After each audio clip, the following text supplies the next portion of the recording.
Three 6-year-old triplets cried in the rain in front of their mother's grave, until a billionaire appeared in the cemetery and said, "You are my daughters." Adrian Wolfe pulled his car up to the entrance of the cemetery. He hadn't planned to come here. He was in town on business, finalizing the acquisition of a company that would crown his financial empire. However, as he drove past the wrought iron gates, something made him slow down and pull in. Maybe it was the name on the obituary he had glimpsed by chance in the local newspaper left in his hotel room. Lara Collins, 32. A coincidence? It couldn't be. The name and age matched. 7 years since he had last seen her. 7 years since he chose ambition over responsibility. Drops of rain began to fall as Adrian stepped out of the car. He hadn't brought an umbrella, but he didn't mind. He walked between the tombstones, navigating by the cemetery map at the entrance that showed the most recent burials. That's when he saw them. 3 small girls, seemingly the same age, standing in front of a simple headstone. They wore different dresses, red, green, and blue, but they looked almost identical, with the same wavy brown hair and delicate features. Triplets, 3 girls, 6 years old maybe. Adrian's heart raced. A simple, merciless calculation echoed in his mind. 7 years ago, Lara said she was pregnant. Now there were 3 little girls in front of her grave. He stayed back observing. The girls were alone, no adult in sight. The one in the red dress held a small bouquet of wildflowers they'd likely picked on their way. The one in blue clutched a children's book to her chest. The one in green held a framed photograph. "Hi, Mummy," said the girl in the green dress, placing the photo on the headstone. "We brought your favorite picture. Grandma said you can see us from where you are," added the girl in blue, her soft voice almost lost in the sound of the increasing rain. "But we brought the book you read to us, just to be sure." The girl in red didn't speak. She simply placed the flowers on the marble and stared at the headstone with an expression far too solemn for a child so young. The rain grew heavier. The girls had no protection besides the thin coats they wore. They were getting soaked. Adrian knew he should approach, offer help, but his feet felt rooted to the ground. "We need to go, Emily," said the girl in blue to the one in red. "It's raining a lot."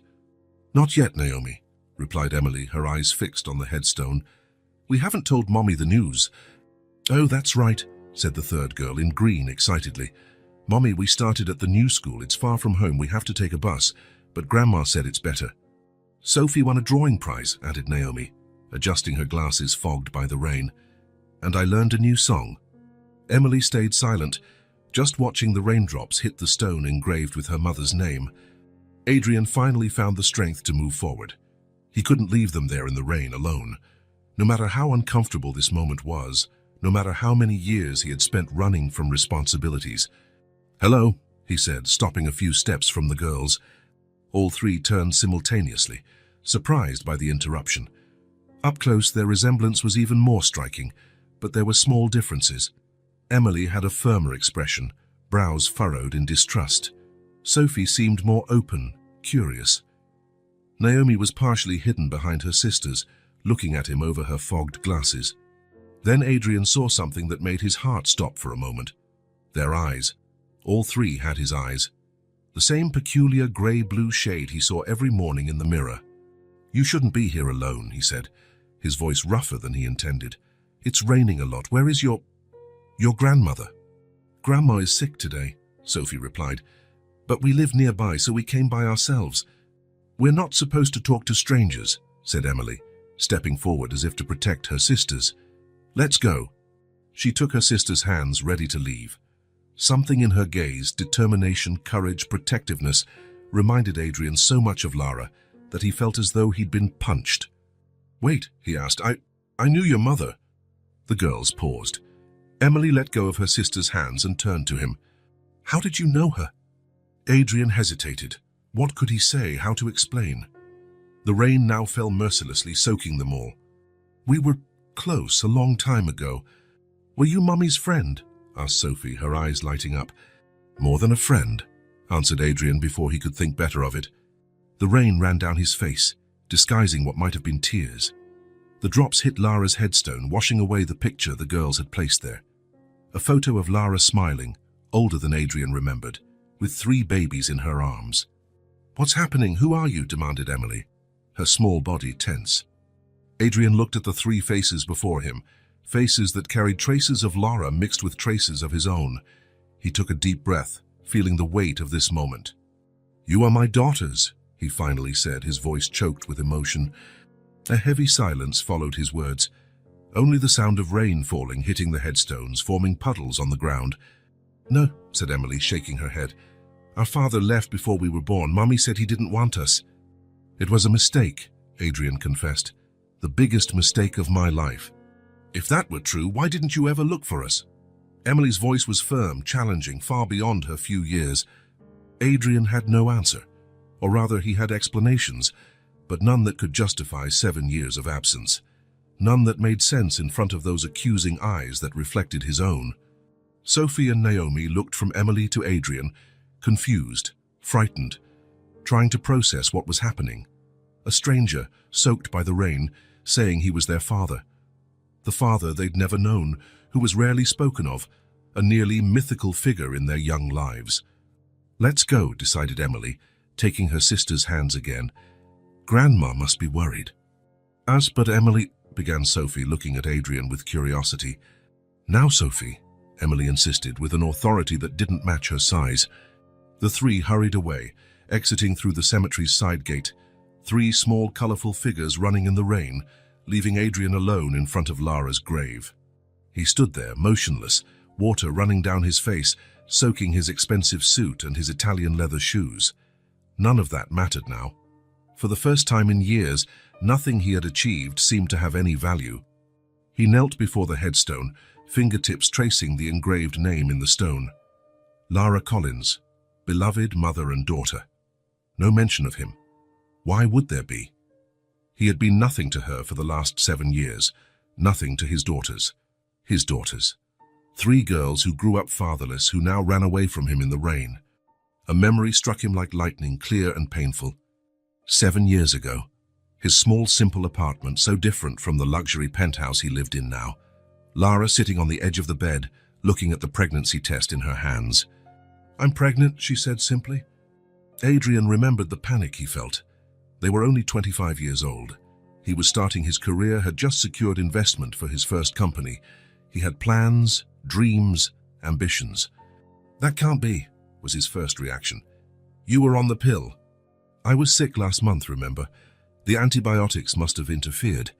He paced back and forth across the room, running his hands through his hair repeatedly. "I don't want this now, we're too young." The look on Lara's face when he said that. The disappointment, the hurt, and then a resolve he had never seen before. "I'm not asking you to must want it," she replied, standing. "I'm just telling you. Lara, be reasonable. This is not the time. We have plans, remember? Travel, build our careers. A baby would ruin all that." She picked up her purse calmly, without drama. "These are your plans, Adrian, not mine, not anymore." "There are alternatives," he suggested, avoiding the word abortion directly. "We can handle this." The look she gave him then, Adrian never forgot. "There is nothing to handle. I'm having this baby, with or without you. Don't make me choose like this." "I'm not making you choose, I'm choosing for myself." And she left, simply walked out the door. Adrian didn't run after her. He thought she'd come back, that it was just the initial shock, that once she calmed down, she'd see reason. She never came back. He didn't look for her. He plunged into work, building his company, then another and another. He became the business genius he always dreamed of being. He earned his first million before turning 30. He traveled the world, met powerful people, had other relationships. And at no point did he search for Lara. He convinced himself she had made her choice and he had made his. He buried the memories, the doubts, the rare moments he wondered if he had a child somewhere. Not a child. 3 daughters, triplets, Emily, Sophie and Naomi. Still kneeling in the mud before Lara's grave, Adrian felt a crushing weight in his chest. The weight of 7 years of absence. The weight of 3 lives he had helped create and then abandoned. The weight of a love he discarded for ambition. "I'm sorry," he whispered to the headstone, his words carried away by the rain. "I'm sorry, Lara." But apologies weren't enough. Nothing would be enough to atone for what he had done, or rather what he hadn't done. His daughters were now alone in the world, without a mother, with only a sick grandmother to care for them. Adrian rose, drenched and covered in mud. The rain continued to fall, but it had lessened somewhat. He looked in the direction the girls had gone. They were gone, but he knew what he needed to do. It wouldn't be easy. They didn't know him, didn't trust him, probably hated him for what Lara must have told them. Emily, especially, seemed to have already formed a firm opinion of him. But they were his daughters, and he had a lot of time to make up for. Adrian glanced one last time at Lara's grave. "I will take care of them," he promised, voice steady despite the emotion. "I will not disappear again." Then he turned his back on the headstone and walked back to his car, decision made. The financial empire he had built, the important meetings, the multi-million-dollar deals, none of it mattered now. For years he chased success, money, recognition. He filled his life with professional achievements to avoid thinking about what he had abandoned, to avoid thinking of Lara, to avoid imagining if he had a child somewhere. Not a child. 3 daughters. Triplets who grew up without a father, who now ran from him in the rain. 3 girls who had his eyes but didn't recognize him, who had no reason to trust him or love him. Adrian sat in the car, looking through the wet windshield at the cemetery, at the place where Lara rested. The man who had everything money could buy finally understood how poor he was. Poor in humanity, in connection, in love. He started the car. He had to find his daughters. He had to find a way to enter their lives, to earn their trust, to be the father he never was. It wouldn't be easy. Maybe it was impossible. Maybe it was too late. But for the first time in 7 years, Adrian felt something beyond ambition. He felt the weight of absence, and he was determined not to carry that weight another day. The morning was cold when Adrian parked his car in front of the light blue house. He had spent the entire night in the hotel, tossing and turning, thinking about the 3 girls who had his eyes. It was strange how he hadn't noticed that earlier, maybe because he was too busy seeing Lara in them. He hesitated before leaving the car. He didn't know if he would be welcome. Probably not.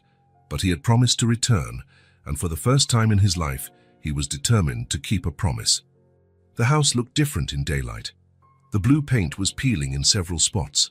The small front garden needed care. The sidewalk had cracks with weeds growing through them. It wasn't neglect. It was the look of a place where money was too scarce for aesthetic concerns. Adrian walked to the gate, carrying a bag with gifts he had bought that morning. Nothing extravagant, just 3 identical stuffed bears, each in a different color.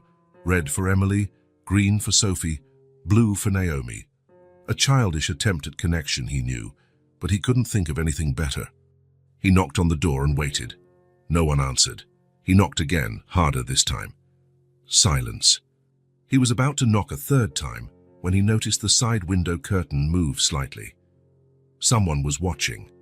"I know someone is home," he said, speaking to the window. "I just want to talk." The door opened a few minutes later. Claire stood there wearing a flour-stained apron. The smell of freshly baked cake came from inside the house. "It's early," she said, not inviting him in. "Sorry, can I come back later?" Claire sighed. "Since you're here." She opened the door wider, letting him in. The house was even smaller inside than it looked outside. The living room where he had spoken with the girls the day before opened directly into a tiny kitchen where several cakes were cooling on the counter. "The girls are sleeping," Claire informed him, returning to the kitchen. "And I intend to keep them that way as long as possible. They had a rough night." Adrian placed the gift bag on the sofa and followed Claire into the kitchen. "Because of me?" Claire began removing one of the cakes from its pan, carefully so as not to break it. "Because of everything. They just lost their mother, and now a stranger shows up claiming to be their father." "I'm not a stranger, I am their father." Claire stopped what she was doing and looked straight at him. "Being a father is more than biology, Mr. Wolf. It's presence. It's changing diapers at 3 in the morning. It's holding a hand during a fever. It's being there for the first tooth, the first word, the first step." She focused on the cake again.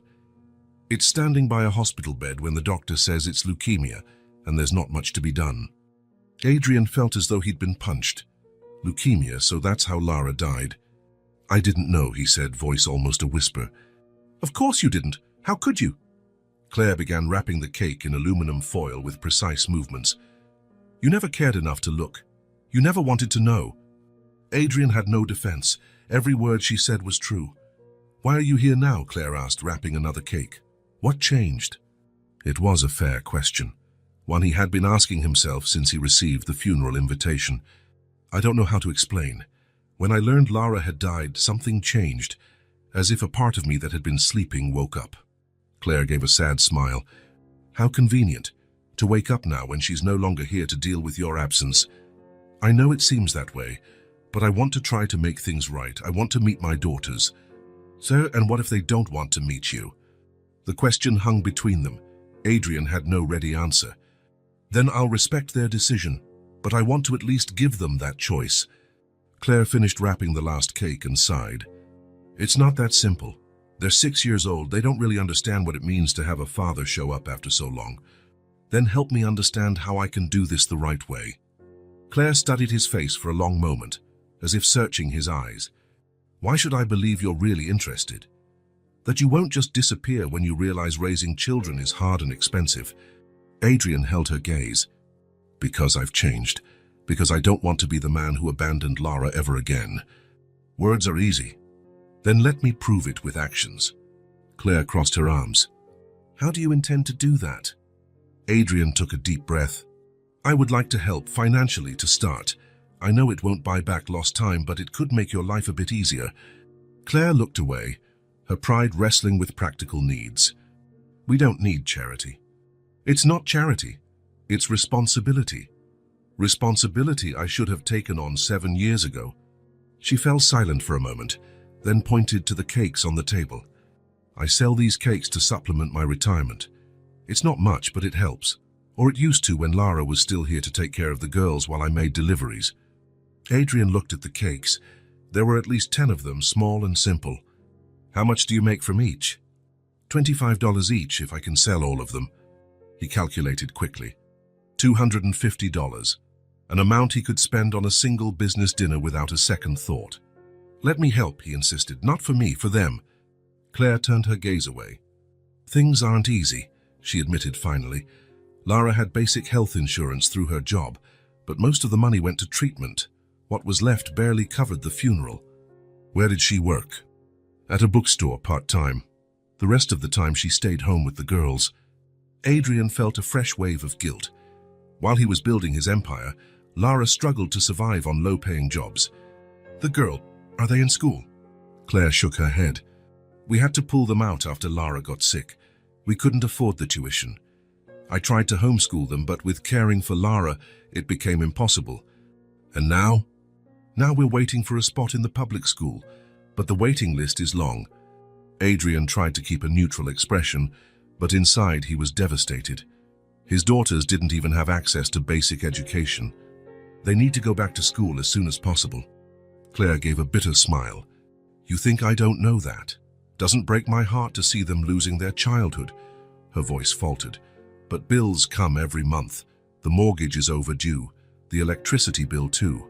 And now it's just me to take care of them." Adrian felt ashamed. He was criticizing when he should be helping. "I'm sorry, I'm not here to judge." Claire wiped a tear with the back of her floury hand. "They are amazing children, smart, loving. Lara did an incredible job on her own. I would love to get to know them better, really." A noise from the hallway interrupted the conversation. One of the girls was standing at the kitchen door, rubbing her sleepy eyes.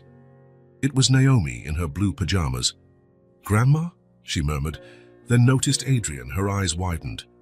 "Good morning, sweetheart," Claire said quickly, going to her. "You woke up early." Naomi didn't answer, her eyes fixed on Adrian. "Hello, Naomi," he said, trying to smile. "You came back," she whispered, looking surprised. "I said I would." Naomi seemed about to say more, but was interrupted by the sound of more footsteps. Sophie and Emily appeared in the hallway, both still in pajamas. "What's happening?" Emily asked, immediately noticing Adrian. Her posture changed, becoming more rigid, protective. "Mr. Wolf came to visit us," Claire explained. "Adrian," he gently corrected. "You can call me Adrian." Sophie approached, curious. "Did you bring that bag?" she asked, pointing to the sofa. Adrian nodded. "I brought a gift for each of you if you want them." "Our gifts don't make you our father," Emily said, crossing her arms. Adrian felt the impact of her words but remained calm. You're right, they don't. He knelt down to be at eye level with them. I'm not here to buy your affection. I'm here because I want to get to know you, because I care. You don't even know us, Emily argued. That's true, and that's why I'm here. To change that, if you allow me. Sophie glanced at the bag, clearly curious about the gifts but held back. Naomi remained quiet, observing everything with her thoughtful eyes. Claire cleared her throat. Girls, how about having breakfast first? Then you can decide if you want to open the gifts. The three nodded and followed Claire to the small kitchen table. Adrian stayed behind, uncertain of where he fit into this family routine. You can join us if you want, offered Claire, surprising him. There's coffee in the thermos. Adrian accepted the invitation and sat at the table. Breakfast was simple. Cereal with milk for the girls, coffee for the adults. But there was something in that simplicity that touched him deeply. The girls ate in silence, occasionally glancing at him with curiosity. Adrian tried to think of something to say, some way to start a conversation, but every idea felt inadequate or forced. It was Sophie who broke the silence. What do you do at your job? Adrian smiled, grateful for the opening. I help companies grow. I find companies with potential and invest money in them. Are you rich? Sophie asked directly. Sophie, Claire scolded. That's not polite to ask. It's okay, Adrian assured. Yes, Sophie, I have quite a bit of money. Then why did Mommy have to work so hard? Emily's piercing gaze fixed on him. Adrian felt his stomach drop. Because I wasn't there to help. And that was a terrible mistake. A heavy silence fell over the table. Claire stood and began clearing the empty dishes. Girls, why don't you get dressed while I talk some more with Adrian? The three stood and left, but not before casting curious glances at Adrian. Once they were out of earshot, Claire sat back down. They know who you are, she said quietly. Not by name, but by concept. Lara never hid that their father existed somewhere. What exactly did she tell them? Claire sighed. The truth, that when she found out she was pregnant, you didn't want to take responsibility, that you chose to go your own way. Adrian felt the weight of those words. She had every right to say that. Yes, she did. Claire paused. The girls have a clear idea of what a father is. They've said more than once that a father is someone who stays, and you never stayed. Her words hit him like a physical blow, simple, direct, and devastatingly true. Can I stay now? It depends, Claire replied. Will you give up at the first difficulty? Because raising 3 children is not easy, Mr. Wolf. It's not like running a company where you can just fire problems. I will not give up. Claire studied him for a long moment. All right, you can try, but let's set some rules. Adrian nodded, willing to accept any condition. Dad, first, no expensive gifts. I don't want them to think they can be bought. Understood. Second, visit regularly, but not too much. They need time to process all this. How often would be ideal? Maybe a few times a week to start. Done. Claire hesitated before continuing. And third, if you decide this is too much, that it's not what you expected, be honest. Don't just disappear, give them proper closure. Adrian understood what she was really asking. Don't break their hearts like you broke Lara's. I promise. The girls returned, now dressed. Sophie immediately looked at the bag on the sofa. Can we see the gifts now? Claire hesitated, looking at Adrian. Maybe later. Right now I need to finish wrapping these cakes for delivery. The girls looked disappointed but didn't protest. Emily took her sister's hands and led them back to the hallway, casting one last distrustful glance at Adrian. Once the girls were gone, Claire sighed.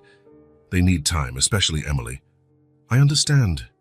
Adrian looked at the gift bag, feeling foolish for the simplicity of the gesture.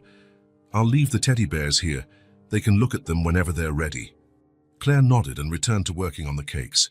Adrian realized it was time to leave. Can I come back tomorrow? If you want. She paused. But Adrian, understand one thing, it won't be easy. They know who you are. They said a father is someone who stays. And you never stayed. Her words were simple, direct, and painfully true. Adrian felt their weight, but also their justice. I will prove I've changed. Words are not enough, Claire replied without looking up from her work. Adrian left the house with a heavy heart.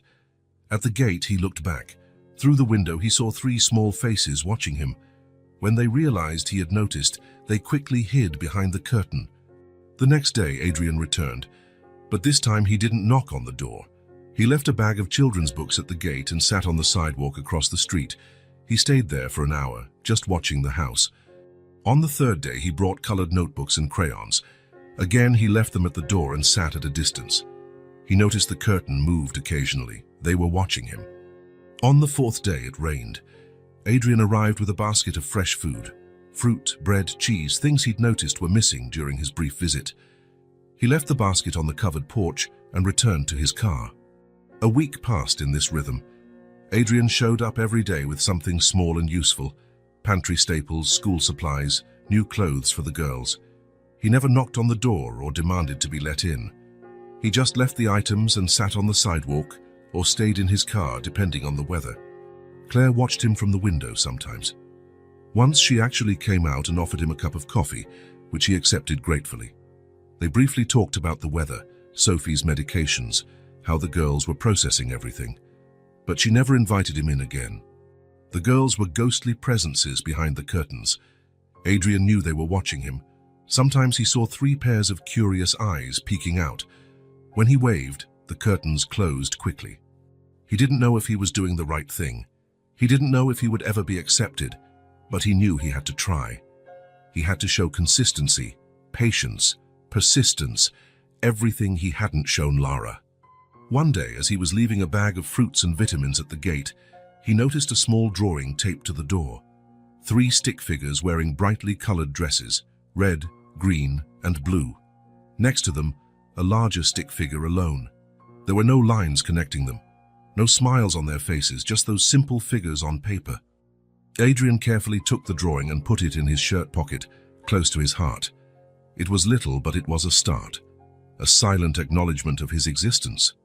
Sitting on the sidewalk that afternoon, Adrian watched the house with a new feeling in his chest. It wasn't happiness, it was far from that. It was hope, a small flame of hope he would protect at all costs. He wouldn't demand a place in their lives. He would just keep waiting, leaving gifts, being a constant, patient presence. He would wait however long it took, because now he understood what Claire had said. A father is someone who stays, and this time he would stay. 2 weeks had passed since Adrian began his routine. Every day he appeared at the same time, left something useful at the gate, and sat on the sidewalk in front. Sometimes he stayed for an hour, sometimes 3. He never asked to be let in, never demanded attention. The neighborhood had noticed. Curious glances multiplied. The rich man in the fancy car who sat on the sidewalk like a silent guardian had become talk of the town. On that Saturday morning, the sky was especially blue. Adrian arrived at his usual time, but today he brought something different. 3 small puzzles, each with a different picture. A starry sky for Emily, a colorful garden for Sophie, a blue ocean for Naomi. As always, he left the bag at the gate and went to sit on the sidewalk. He had been there about 20 minutes when the front door opened. Claire stepped out, wearing a simple dress and her hair in a loose bun. She looked years older over the past few weeks, but there was something different in her gaze today, a decision made after much reflection. "Adrian," she called, standing at the gate, "why don't you come in for coffee?" He rose slowly, trying to hide his surprise and emotion. It was the first time in 10 days he'd been invited in. "Thank you," he answered simply, crossing the street. Claire took the bag with the puzzles. "More gifts. I thought you might like them for rainy days." Claire nodded and opened the gate for him. The house seemed brighter today, with the curtains open, letting the sun in. On the living room sofa, the 3 girls sat in a row like little birds on a wire. They all wore clean dresses, though visibly worn from use. Their hair was styled in identical braids. "Hello," Adrian said, stopping at the entrance to the living room. The girls didn't respond, but they didn't look away either. It was progress. "Girls," said Claire, placing the bag on the table, "Mr. Wolf, Adrian brought puzzles for you." Sophie, always the most expressive, let a small smile slip out. Naomi looked at the bag with curiosity.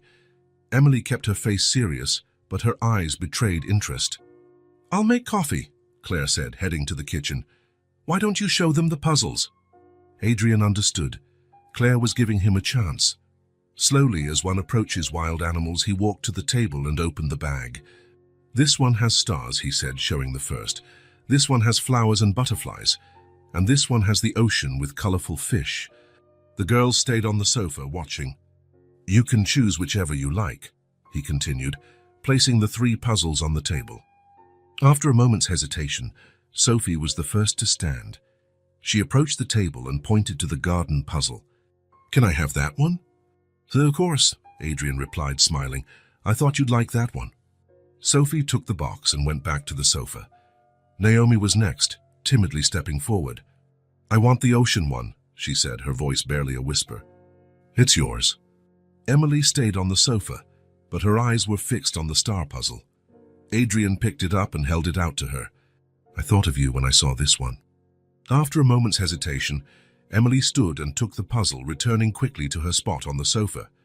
"Thank you," she said so quietly that Adrian nearly missed it. Silence settled in the room again. The girls looked down at the boxes in their laps but didn't open them.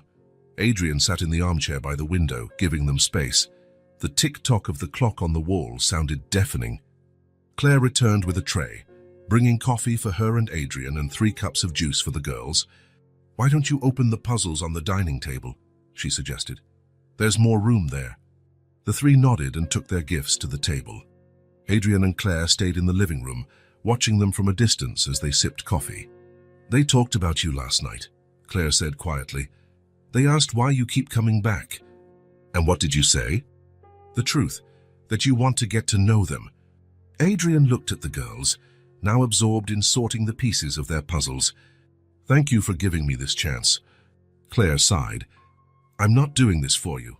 I'm doing it for them." She paused. "Emily had a nightmare last night. She said she was afraid you'd disappear like their mother did." The revelation hit him like a blow. "I will not disappear. That's what I've been telling them, but words don't mean much after everything they've been through." Claire took a sip of coffee. "They need actions, consistency. That's why I come every day. I know, that's why you're here today." Adrian felt a wave of gratitude for this woman, who, despite every reason to hate him, was giving him a chance. "Claire, I want to do more than just visits and small gifts. I want to help financially, for real." She lowered her cup. "We've talked about this. It's not for me nor for you, it's for them." He looked at the girls. "They need to go back to school. They need new clothes, a leak-free home, a better life than what I can see they have now." Claire remained silent for a long moment. "Bills keep coming," she admitted finally. "The mortgage, the electric bill, basic health insurance for the girls." She took a deep breath. "Sophie needs a specialist for her asthma. Naomi's glasses have been broken for months, and we don't have money for new ones. Emily needs therapy to deal with losing their mother." Adrian felt the weight of those words, those urgent, real problems that he could solve, with what for him would be an insignificant amount. "Let me take care of all of that, please." Claire finally nodded. "All right, but with one condition." "What?" "That you talk to them today, for real. No beating around the bush, no trying to buy their affection. Just the truth." Adrian swallowed. The truth, the hardest part. "I will." They finished their coffee in silence, watching the girls working diligently on their puzzles. After a while, Claire stood up. "Girls, come here for a minute. Adrian wants to talk to you." The 3 lifted their heads, looking first at their grandmother, then at Adrian. Slowly, they left their seats at the table and returned to the sofa. Adrian took a deep breath and walked to them, kneeling so he could be at eye level. It was now or never. "I know you must be confused by all of this," he began. "By who I am, why I show up every day, why I bring gifts." The 3 watched him with full attention now. "The truth is that—" He felt his throat tighten but forced himself to continue. "I know I made a mistake, a big mistake, when I didn't stay with your mother, when I didn't help raise you." Emily crossed her arms, a defensive posture that Adrian had learned to recognize. "Why didn't you stay?" she asked, her voice carrying more hurt than one so young should hold. Adrian decided they deserved the full truth, in language they could understand. "Because I was young and selfish, because I was afraid of being a father, because I thought my work and my money were more important than family." He paused. "And that was the biggest mistake of my life." Those words hung in the air. Sophie and Naomi looked at Emily, as they always did when they needed guidance. "If you want," Adrian continued, choosing his words carefully. I would really like to get to know you for real, on your terms, in the way you prefer. Why? Naomi asked, surprising everyone with her direct involvement in the conversation. Because you are my daughters, Adrian replied, his voice choking, and because even without knowing you well, I already love you, more than I ever thought I could love anyone. Sophie uncrossed her arms, her face softening. And if we don't want to? Then I will respect your decision, but I will keep coming every day until you change your minds, or until you grow up and can tell me for sure that you don't want me around. The raw honesty seemed to touch even Emily, whose eyes now shone with tears held back. We can't call you Dad, she said finally, her voice small but firm. Adrian felt the pain of those words, but also the small miracle of Emily speaking directly to him, opening a door even if just a crack. That's okay, he responded with a sad smile. I'm here to earn that name. You can call me Adrian for now. A comfortable silence settled in the room. It wasn't full acceptance, but it was a start, a small step toward something that could, one day, become a family. Can I make a suggestion? Claire asked from the doorway, observing the scene. Why don't we all go to the park today? It's a beautiful day and the girls need fresh air. Adrian looked at the three, waiting for their reaction. Would you like to go to the park with me and Grandma? Sophie nodded immediately. Naomi looked at Emily, who after a moment of thought gave a small nod. I'll get your sandals, Claire said, leaving the room. While they waited, Adrian returned to his armchair, giving the girls space to process the conversation. Sophie was the first to break the silence. Does the park have swings? I think so, Adrian answered, and I think there's a seesaw too. I like seesaws, Naomi said shyly. Me too, Adrian replied, smiling. When I was a child, I spent hours on the seesaw. It was a trivial detail, but it was the first personal thing he'd shared with them, the first brick of a bridge he hoped to build.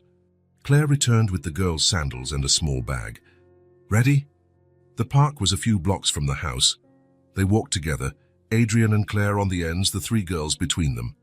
At first they kept distance from Adrian, but as they walked, Sophie moved closer, until she was just one step away from him. The park was simple but well kept. There were basic pieces of equipment, swings, a seesaw, a slide, and a small grassy area with some trees for shade. It wasn't very crowded, just a few other families enjoying the sunny day. The girls ran to the swings as soon as they arrived. Adrian and Claire sat on a nearby bench watching them. They look happy, he commented. They are children, Claire replied. Children have an incredible ability to find joy even in the hardest moments. After a few minutes on the swings, Naomi came over to them. Can you push me? She asked Adrian, her voice still timid but eyes full of hope. Adrian's heart raced. Of course. He followed her to the swing and began to push her gently. Soon Sophie also wanted to be pushed, and he took turns between the two. Emily stayed on her own swing, pushing herself, but watching their interaction with interest. After the swings, they went to the seesaw. Adrian helped balance the weight so they could play together. The girls' laughter filled the air, a sound he had never heard before, and that now seemed like the most beautiful music in the world. When they tired of the seesaw, they all sat together on the grass under the shade of a large tree. Claire had brought a bottle of water and some cookies, which they shared. What do you do for work? Naomi asked suddenly, her curiosity overcoming shyness. Adrian smiled, genuinely happy she wanted to know more about him. I buy companies. I help people improve their businesses, he replied, keeping the explanation simple without boasting. Then he added sincerely, but now my most important job is learning to be a father. The girls seemed to reflect on that. It was a strange concept for them, an adult wanting to learn something so fundamental. How do you learn to be a father? Sophie asked, tilting her head curiously. I think the same way you learn anything important, replied Adrian, by paying attention, listening, trying not to repeat the mistakes, and most importantly, by being present. He looked at each of them, wanting them to understand how committed he was. And you, what do you like? He asked, turning the conversation to them. What makes you happy? I like to draw, Sophie replied promptly, her eyes shining. I like to use all the colors. She's very good, Claire added proudly. Her drawings are all over the fridge. I'd love to see them, said Adrian sincerely. I like to sing, said Naomi, her soft voice matching her nature. Mommy said I had a bird's voice. I'm sure it's beautiful, said Adrian, feeling his heart tighten thinking of Lara praising her daughter. Everyone looked at Emily, who hadn't spoken yet. She played with a fallen leaf, twirling it between her fingers. And you, Emily? Adrian asked gently. What do you like? She raised her eyes, studying him for a moment.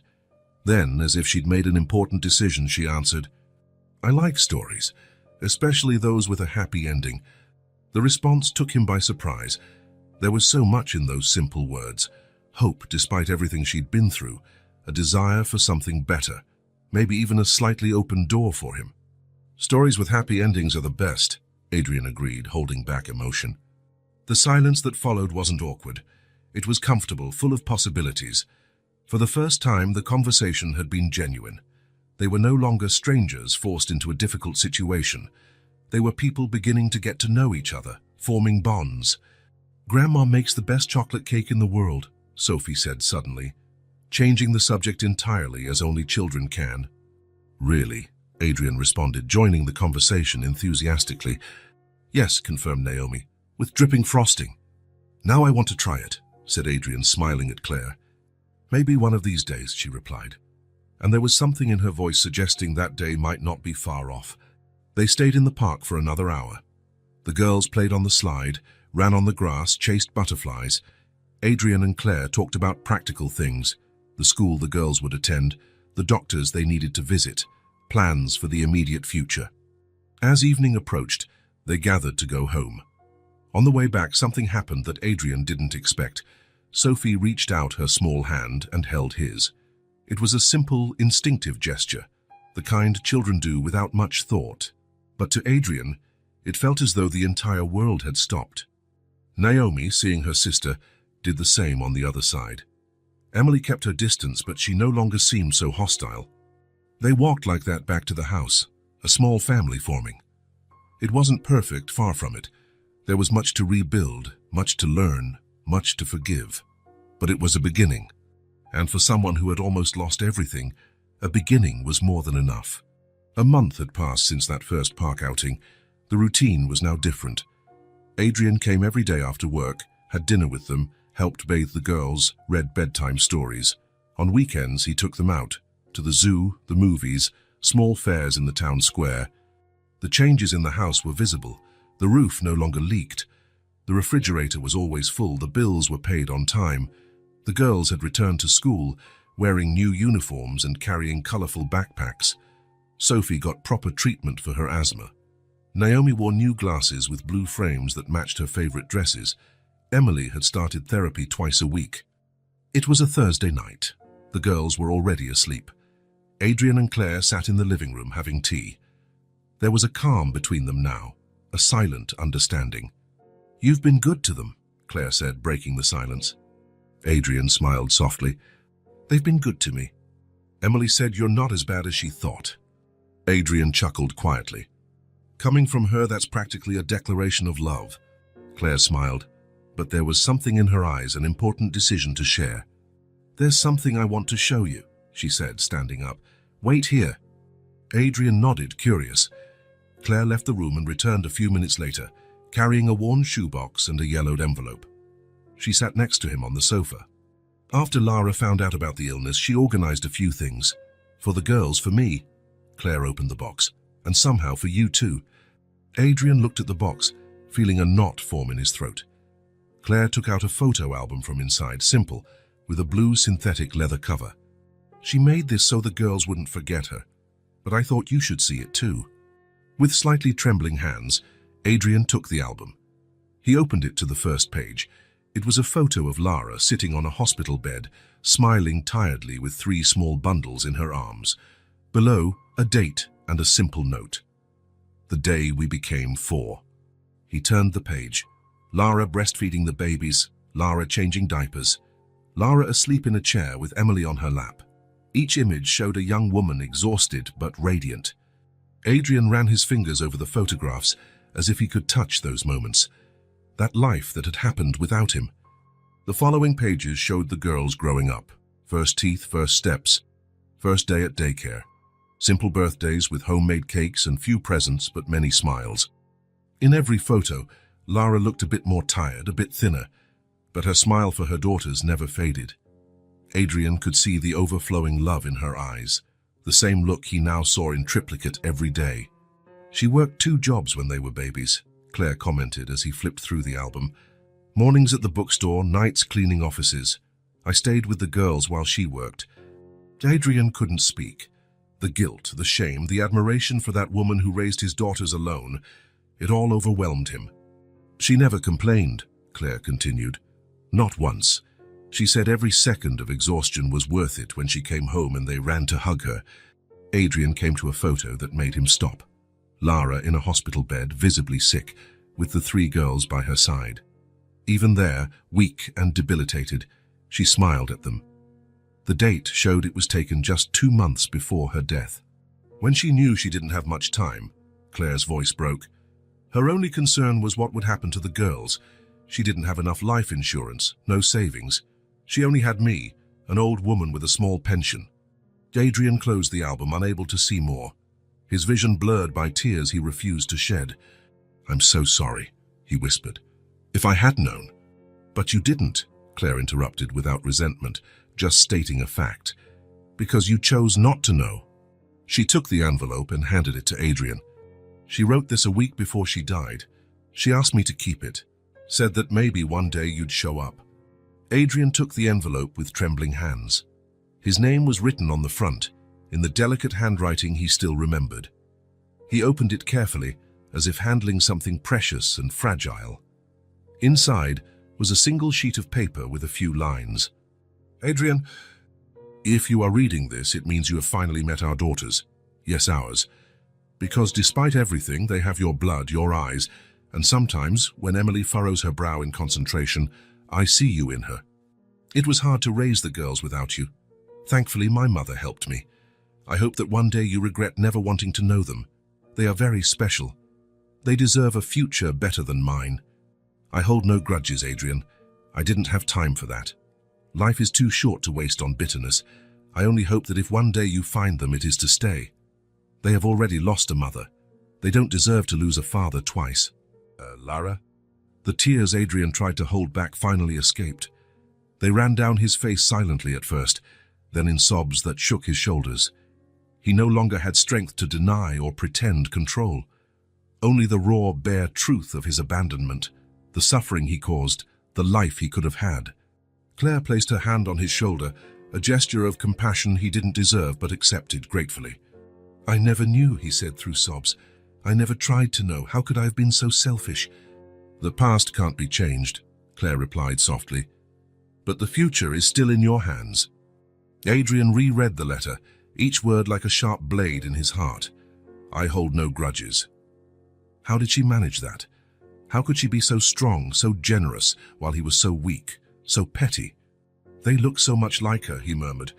"Sophie's kindness, Naomi's sensitivity, Emily's strength." "Yes," Claire agreed. "And they have things of yours too, the determination, the intelligence. They're the best of both of you." Adrian carefully folded the letter and placed it back in the envelope. He wiped his tears with the back of his hands, feeling like a kid caught in a serious mischief. "Thank you for showing me this," he said, "for giving me the chance to know them." Claire took the album and the envelope, putting them back in the box. "I didn't do it for you," she said without hostility. "I did it for them and for Lara because I know that despite everything, she would want you to meet them." Adrian nodded, understanding. The pain in his chest was almost physical, but there was something else now, a resolve, a clear purpose. "I will take care of them," he promised. "I will do everything in my power to give them the future Lara wanted." "I know," Claire replied simply. Adrian stood, still shaken. He needed air, space to process all he had discovered, all he had felt. "I need to go," he said, "but I'll come back tomorrow. They will be waiting for you." At the door, Adrian stopped and looked at Claire. "I can never make up for the years I lost. I can never thank Lara for what she did." "I know," Claire agreed, "but you can honor her sacrifice by being the father they deserve now." Adrian walked out into the cool night, Lara's letter etched in his memory, the images from the album burning in his mind. No more denial was possible, only the painful, freeing truth. And with that truth, a silent promise to Lara, to the girls, to himself. This time he would stay, this time he would be worthy of them. The next morning, after revealing the photo album and letter, Adrian didn't go to work. He cancelled all meetings and asked his assistant to reorganize his schedule for the coming weeks. He had important decisions to make. Sitting in his hotel apartment, he stared out the window at the small town he never imagined returning to, let alone thinking of staying. His phone rang insistently. Investors, business partners, all wanting his attention. For the first time in years, those calls seemed irrelevant. Lara's words wouldn't leave his mind. They deserve a future better than mine. How could he provide that? It wasn't just about money. He had plenty of that. It was about presence, consistency, true commitment. That afternoon, he drove to Claire's house. The girls were still at school. It was the perfect moment for the conversation he needed to have. Claire was in the kitchen when he arrived, preparing another batch of cakes to sell. The sweet smell filled the air, but Adrian noticed her fatigue, deep lines under her eyes, small burn marks on her hands from the oven, the slump in her posture from carrying too much on her shoulders. "Adrian?" Claire seemed surprised to see him so early. "The girls don't come back until 3. I actually came to talk to you." Claire wiped her hands on her apron and gestured toward the kitchen table. "Is something wrong?" Adrian sat down, choosing his words carefully.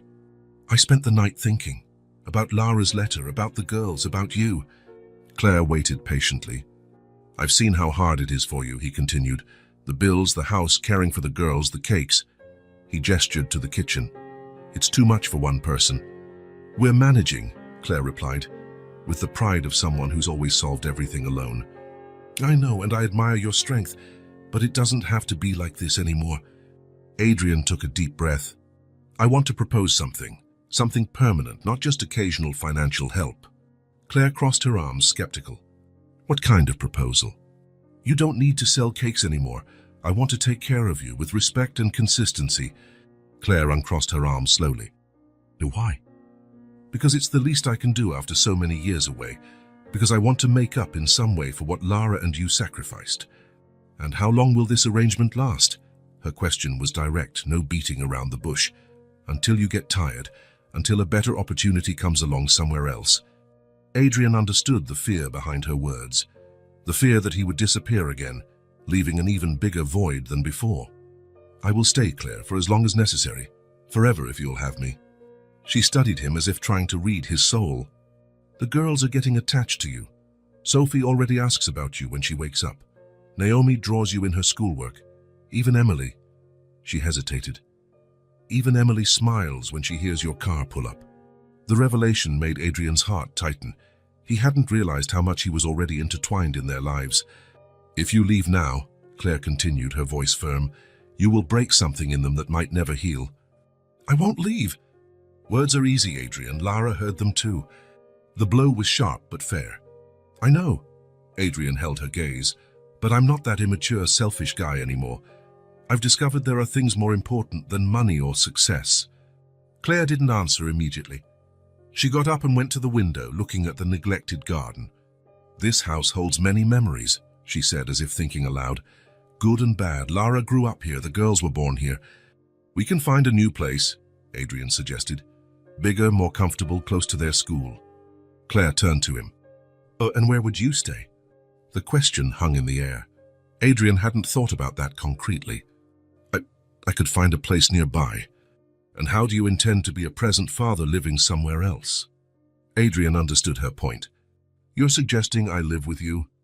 "I'm saying if you want to be part of this family, truly be part of it. Don't leave at the end of the day. Don't be a visitor in their lives." The proposal took him by surprise. He hadn't considered that possibility. "Would you accept that, after everything?" Claire shrugged.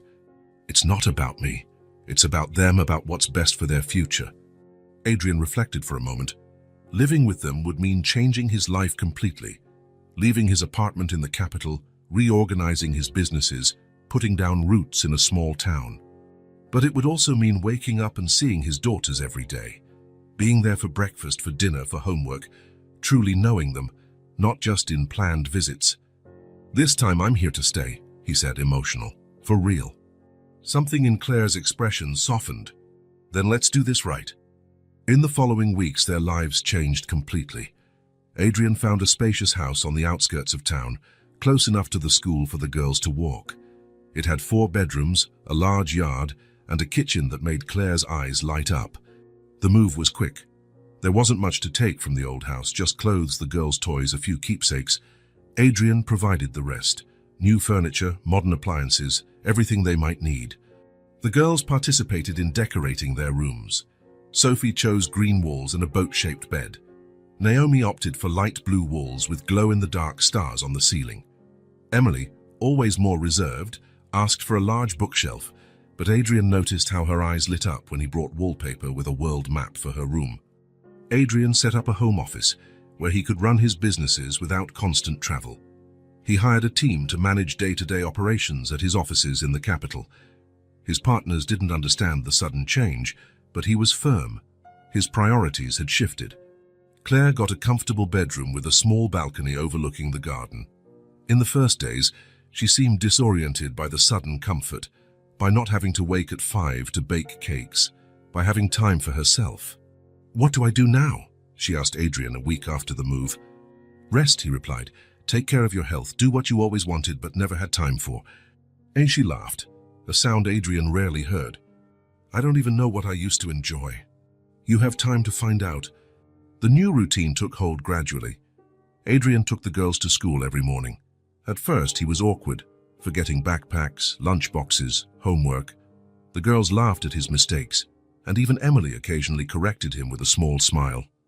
"That's not how you make a braid," she said one morning, watching him struggle with Sophie's hair. "Can you teach me?" he asked, genuinely interested. Emily hesitated, then nodded. With surprising patience for a 6-year-old, she showed him how to weave the strands. Adrian watched carefully, aware it was more than a lesson on braiding. It was a moment of connection, a small trust being built. In the afternoons, Adrian learned to make snacks. At first, they were just simple sandwiches, but soon he was experimenting with recipes he found online, especially for Sophie, who was more particular about food. "That tastes like real strawberry," she exclaimed one day, biting into a muffin he had baked. "Because it has real strawberry," he replied, proud of his small culinary victory. At night, they established a bedtime reading routine. Each girl chose a book and they took turns reading in their rooms. Adrian discovered that Naomi liked animal stories, Sophie preferred action-packed adventures, and Emily, true to her thoughtful nature, enjoyed more complex tales with hidden lessons. It was during one of these bedtime reading sessions that Emily asked a question that took him by surprise. "Are you going to live here forever?" Adrian closed the book he was reading and looked into her eyes. "Yes, Emily, I will live here forever." "Promise?" There was so much vulnerability in that one word that Adrian felt a lump in his throat. "I promise, this is my home now. You are my home." Emily studied his face for a moment, as if looking for signs of a lie. Then she nodded slightly and settled back to listen to the rest of the story. Claire changed too. With the financial burden lifted from her shoulders, with Adrian's daily help, she began to relax. The worry lines on her face softened. She resumed knitting, a hobby she had abandoned years ago. She joined a book club at the local library. Occasionally she baked cakes, not out of necessity but for pleasure. "You look younger," Adrian commented one day as they had coffee after the girls went to bed. Claire smiled. "I feel younger, or at least less tired." "I'm glad." "You changed our lives, Adrian." He shook his head. "You changed mine. Before I just existed. Now I truly live." The transformation in the girls' lives was even more profound. With financial stability, they returned to school regularly. Sophie, who used to miss classes due to asthma, now had proper medical care. Naomi, who had always been shy, began taking singing lessons and gradually came out of her shell. Emily, initially the most resistant, flourished with therapy and unlimited access to books. They still missed their mother, of course. There were nights Adrian could hear crying from one of the rooms, occasions when one of them would sit quietly, staring at a photo of Lara, times when they asked for stories about what she was like when she was young. In those moments, Adrian and Claire came together to comfort, to remember, to keep Lara's memory alive, not as a ghost haunting them, but as a loving presence that would always be part of their lives. One Sunday morning, about 3 months after the move, Adrian watched from the porch as the girls played in the garden. Claire joined him, carrying 2 cups of coffee. "Look at them," she said softly. "They're happy." It was true. Sophie ran in circles, her face red with excitement, without any sign of breathing trouble. Naomi hummed as she made a flower crown. Emily sat under a tree, reading, but occasionally looked up to smile at her sisters. "I never thought it could be like this," Adrian admitted, "that I could feel and so much peace." Claire nodded. "That's what happens when you finally find your place." Adrian knew she was right. After years building a fortune, chasing success, filling his life with things that didn't really matter, he had finally found his place. Not in a luxurious office, not in a penthouse apartment, but there, in that simple house, with those 4 people who had become his family. For the first time in a long time, perhaps the first time in his life, the family breathed, all of them, without the weight of absence, scarcity, abandonment, just the present, with all its small, everyday joys and the future full of possibilities. "Adrian," Sophie called from the garden, "come see the giant worm we found." He laughed and set his coffee down on the table. "Duty calls." Claire smiled. "They're waiting." And he ran through the lawn like a child, ready to marvel at a worm that was probably not that giant, but that, in his daughter's eyes, was the most amazing thing in the world. It was a simple life, even ordinary, so different from what he'd imagined for himself years ago, and infinitely more valuable. 6 months had passed since they moved into the new house. Autumn gave way to winter, and the first frost covered the garden in the mornings. The routine was established, comfortable like an old sweater. Adrian had found his rhythm as a father, learning daily, making mistakes sometimes, but always present. His home office had become a balanced command center. He conducted business in the mornings while the girls were at school and reserved afternoons and evenings for the family. His partners had adapted to the new arrangement, especially after they realized that Adrian, calmer and more centered, made even better decisions than before. It was a normal Wednesday. Adrian had just finished a video conference with investors when he heard the front door open and the familiar sound of backpacks hitting the floor and giggles filling the hallway. Claire had picked the girls up from school. "Do we have hot chocolate?" Sophie's enthusiastic voice reached him as he walked toward the kitchen. "Yes, I'll make some," Claire replied. "But first take off your coats and get ready for homework. We have work to do today." A chorus of dramatic sighs followed the request, making Adrian smile. He closed his laptop and entered the kitchen, where the girls were now seated at the table. "How was school?" he asked, kissing the top of each of their heads. "We learned about dinosaurs," Sophie exclaimed, her green eyes shining with excitement. "The teacher said some had feathers." "We had a math test," said Naomi quietly, adjusting her blue glasses. "I think I did well." "I'm sure you did," Adrian replied with a smile. Naomi had a natural knack for numbers that constantly amazed him. Emily, as always, was more reserved. "I checked out a book from the big kids section," she said with a small smile of pride. "The librarian said I read really well for my age." "That's wonderful, Emily."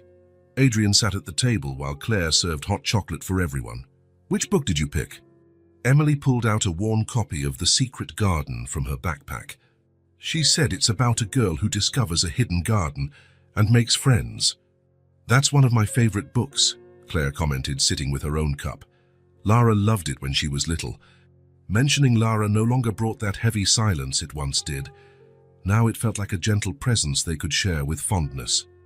"Mom read me stories every night," Naomi said, looking distant for a moment, even when she was tired. Adrian felt the familiar tightening in his chest that always came when the girls shared memories of Lara. It was a mixture of gratitude for how devoted she was as a mother and sadness for the time he missed, the memories he would never have.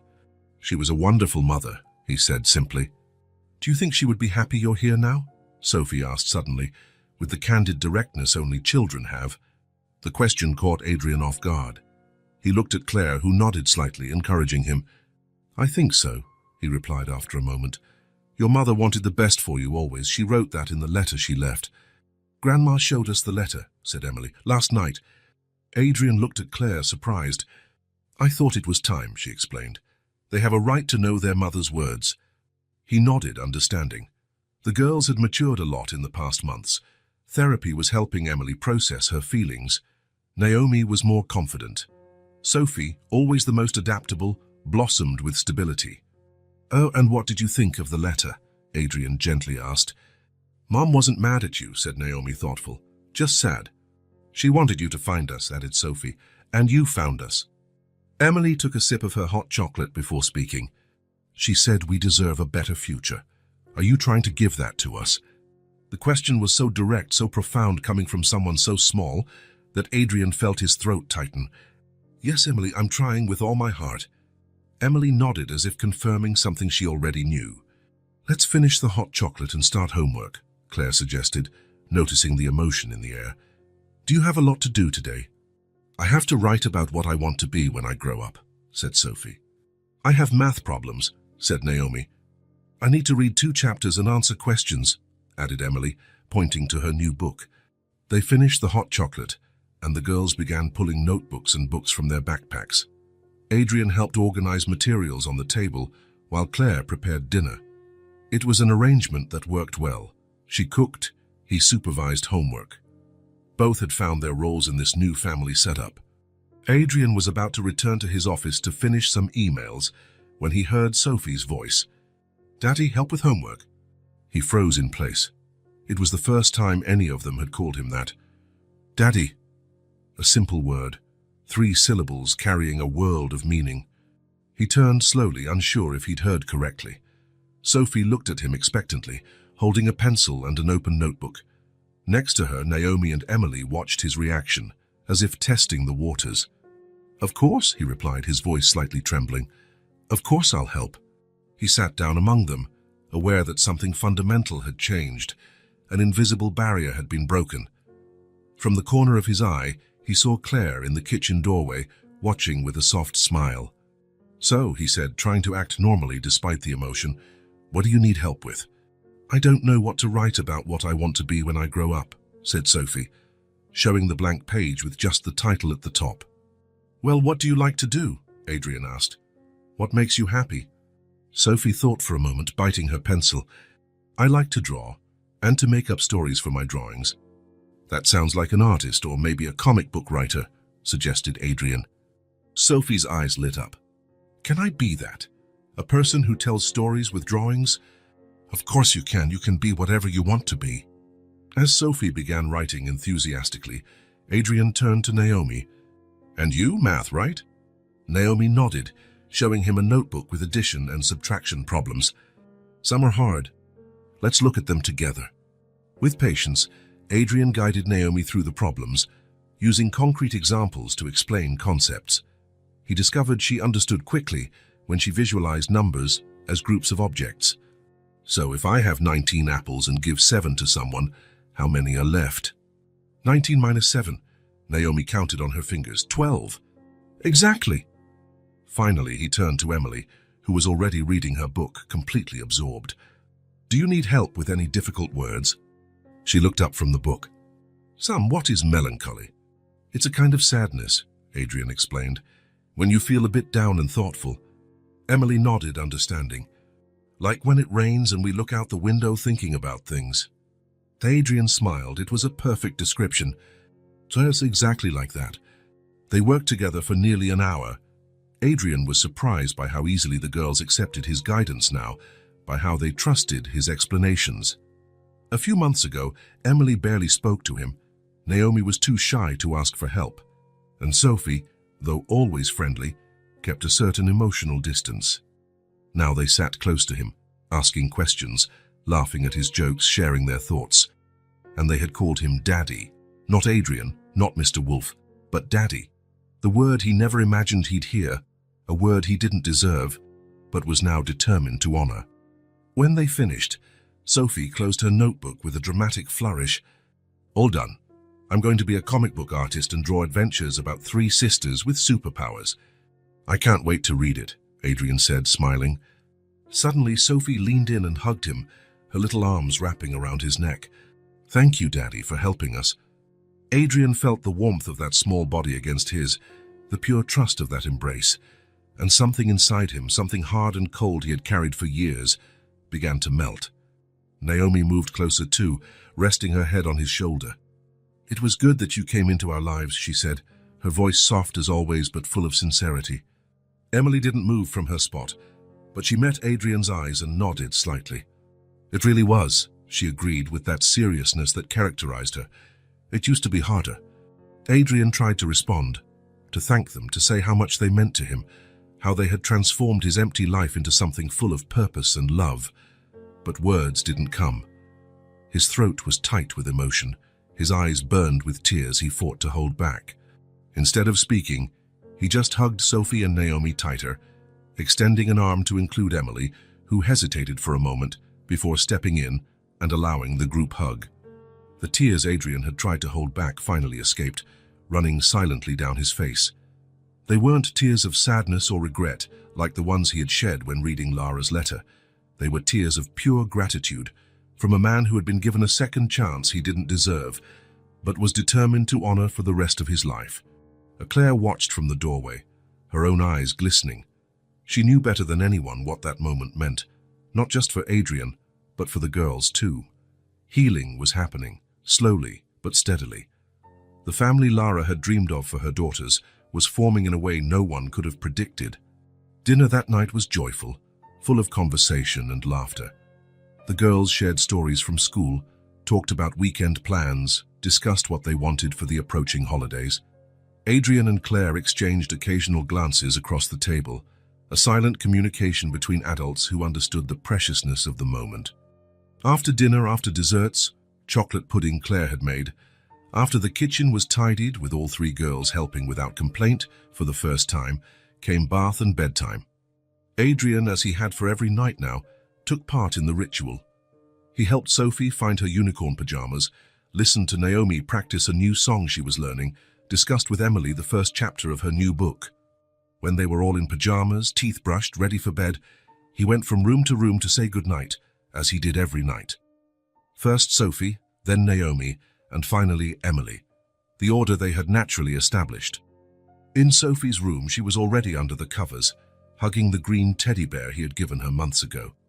"Story tomorrow?" she asked, her eyes already heavy with sleep.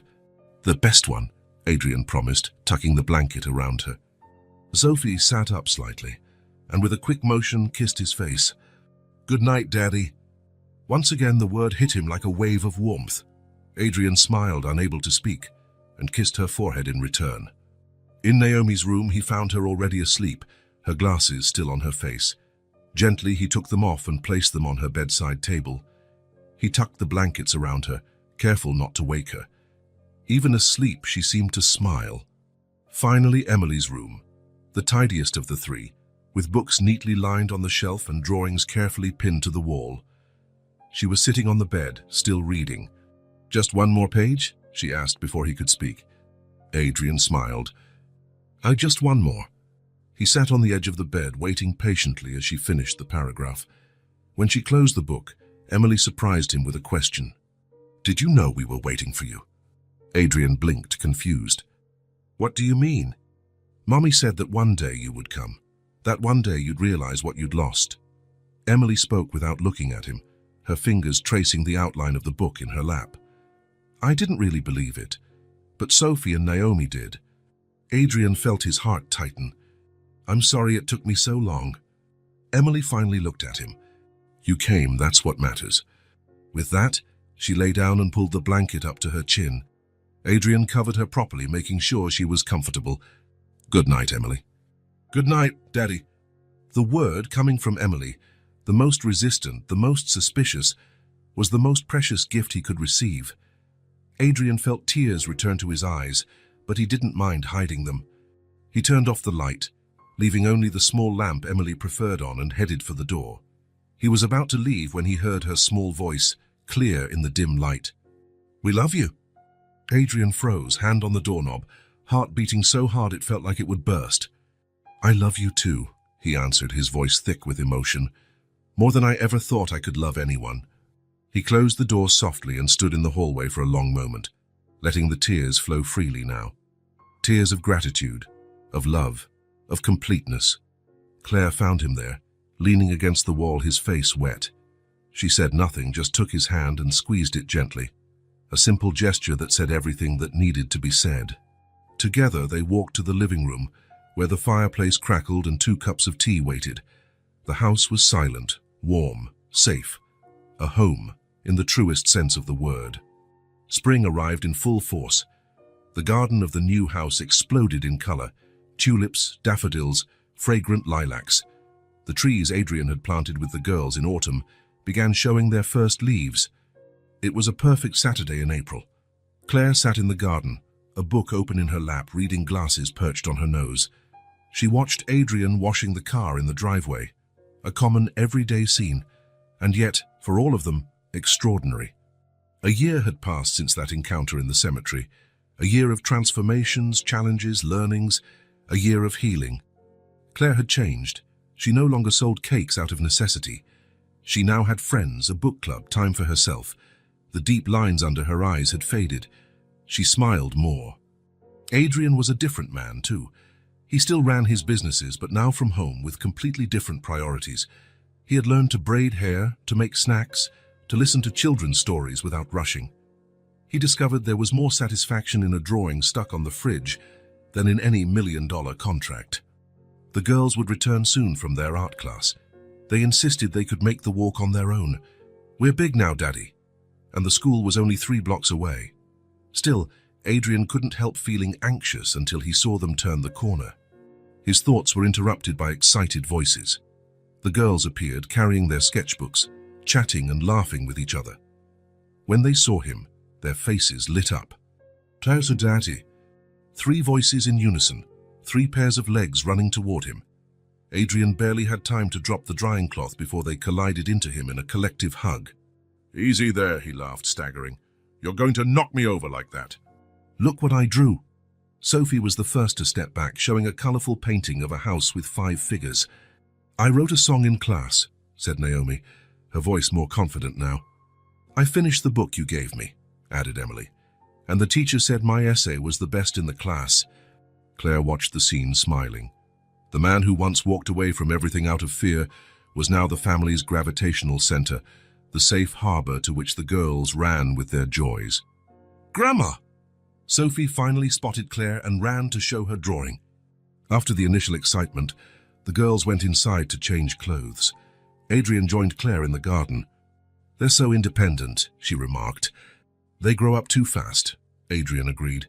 "Feels like just yesterday they looked at me with distrust in the cemetery. You did better than I expected. They made it easy. They taught me more than I taught them." When the girls returned, they asked for ice cream. After some negotiation, they settled on fruit now and ice cream after dinner. They nestled on the garden's wicker sofa, with Adrian in the middle. Immediately, all 3 tucked themselves around him, Sophie practically in his lap, Naomi leaning against his right shoulder, Emily at his left, keeping a small space but close enough to feel his warmth. The sun began to set, casting a golden light over the garden. Adrian looked at his daughters, at Claire reading peacefully, at the house that was now truly a home. Laughter echoed through the air, the scent of flowers filled his lungs, the feeling of belonging warmed his heart. "What's wrong, Daddy?" Naomi asked, noticing his contemplative expression. Adrian smiled, wrapping them in a collective hug. "I never imagined that what I most needed was to be called Daddy and have you in my life," he said, his voice overflowing with sincere emotion. Sophie laughed. But now you know." "Now I know," he agreed, kissing the top of her head. Emily, usually so reserved, surprised him by saying, "We needed you too, we just didn't know it." Naomi completed the thought. "Zaz, now we're complete." Claire looked up from her book, catching Adrian's gaze over the girls' heads. A look that said so much: gratitude, understanding, mutual respect, and yes, a kind of love too. The sun continued its descent, painting the sky in shades of pink and orange. Sitting there with his daughters around him, Adrian Wolfe finally understood. Love didn't live in luxurious mansions or robust bank accounts. It lived in tight hugs at the end of the day, in bedtime stories, in tears wiped away after a nightmare. Love lived there, in that house, in that garden, in those voices that called his name with joy. And that, he discovered, was everything he had ever needed. If this story touched your heart, Subscribe to the channel and turn on notifications so you don't miss the next ones. Leave a like because it helps this story get recommended to more people. See you in the next story.